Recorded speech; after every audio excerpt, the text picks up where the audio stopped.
For nearly 130 years, the Chatham County Courthouse stood as a beloved beacon in the center of North Carolina.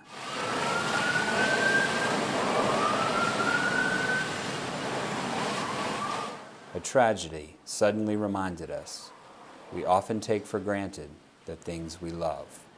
It was like a family member passing away, because we live in town now, and I could see the flames going up, and it was just like a family, because I had worked in it for 30 years and knew everybody and everything, and it was really a sad time. The courthouse is a symbol of Chatham County's rich history and its sense of community. So many who have spent their lives in Chatham County have a story about the courthouse. One of my favorite is about a guy from the Bonley area. He went out the door, had his horse tied out somewhere near the courthouse, took a swig or two from a jar of white lightning he had in his saddlebags, got on the horse. It was summertime, it was for air conditioning. All the doors to the courthouse was open so they'd have some breeze.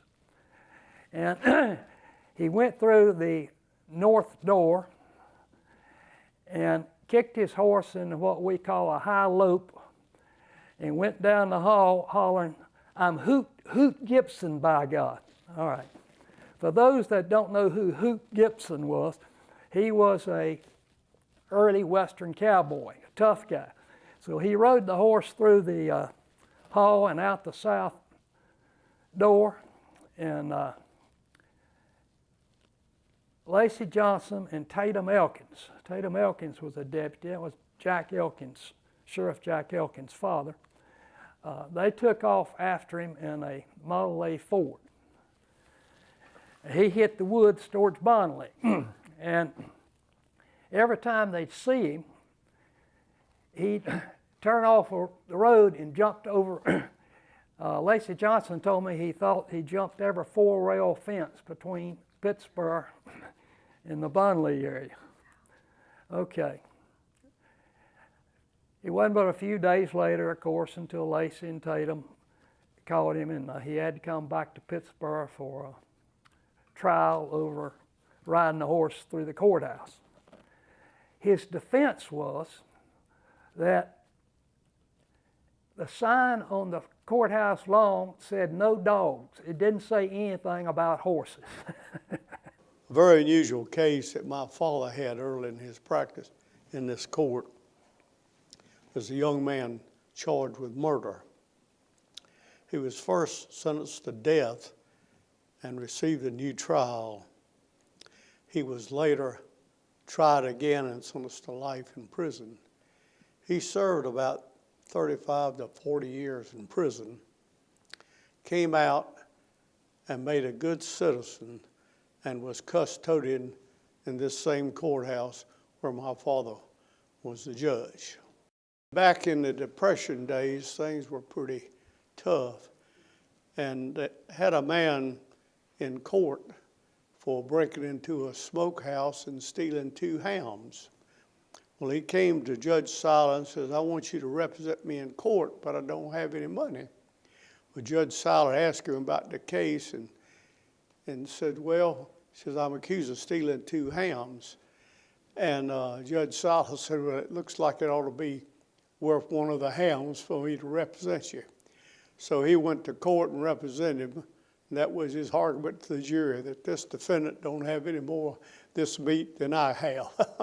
And the jury turned the man loose. Some grew up in the courthouse.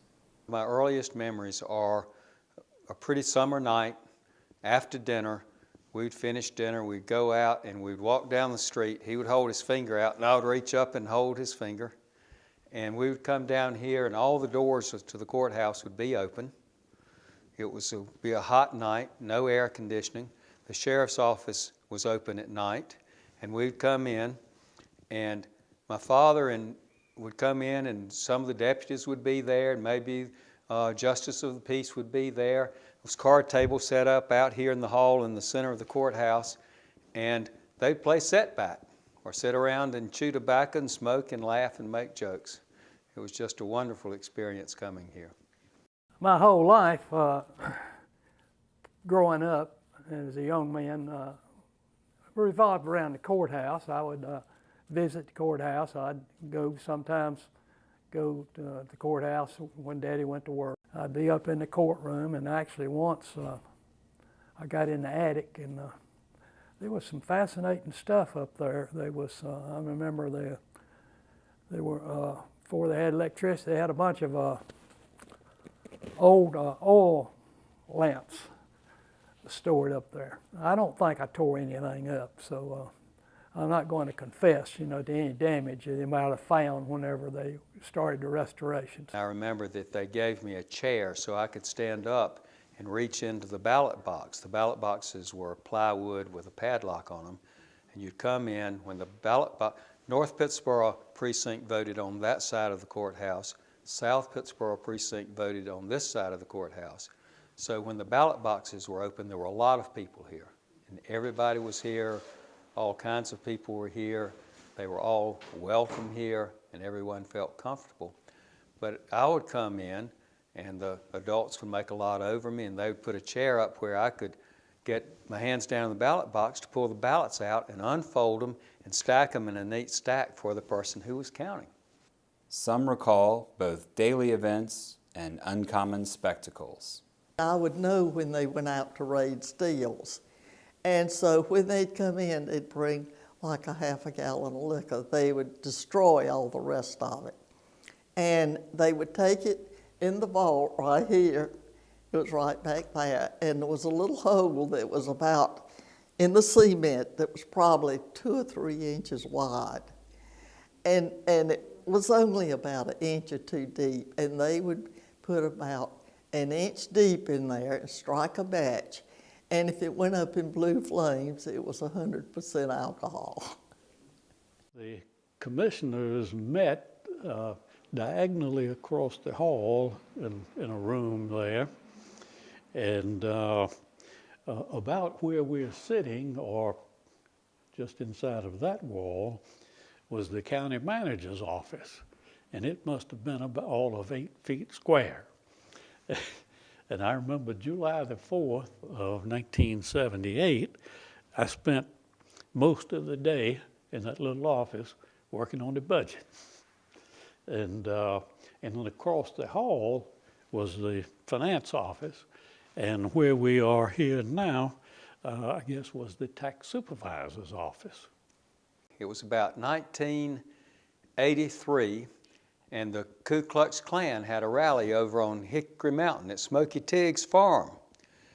And after the rally was over that night, it was cold, and they were standing around a barrel where they had a fire to keep warm. And they were having an argument. On Sunday, were they going to march in Sanford, or were they going to march in Siler City? And a shotgun went off, and a Klansman fell over dead.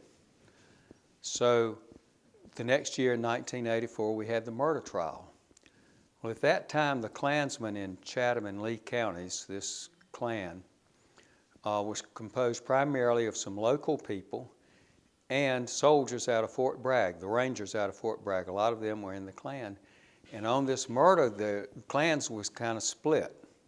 Some were friends of the victim, and some were local people, friends of the defendant. The courtroom was just packed. So I was there picking the jury, and I always asked the jurors, have you ever been tried or convicted of anything? Well, juror number 12 raises his hand. And I said, yes, sir, an elderly, nice-looking gentleman. I said, what have you been convicted of? And he said, I've been convicted of murder. And I said, you have? He said, yes.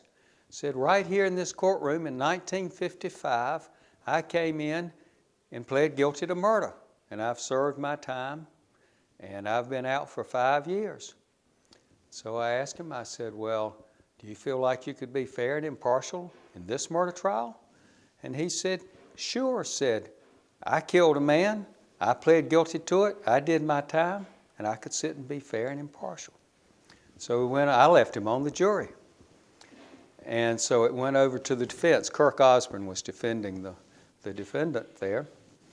And Kirk Osborne said, well, Mr. Barber asked you if you knew me or knew the judge or knew any of the witnesses or anyone, but he didn't ask you if you knew Mr. Barber. Do you know Mr. Barber? Juror number 12 thinks a minute and he looks at Mr. Osborne and he says, well, yes. Said, you know, I told you I came into this courtroom and pled guilty in 1955.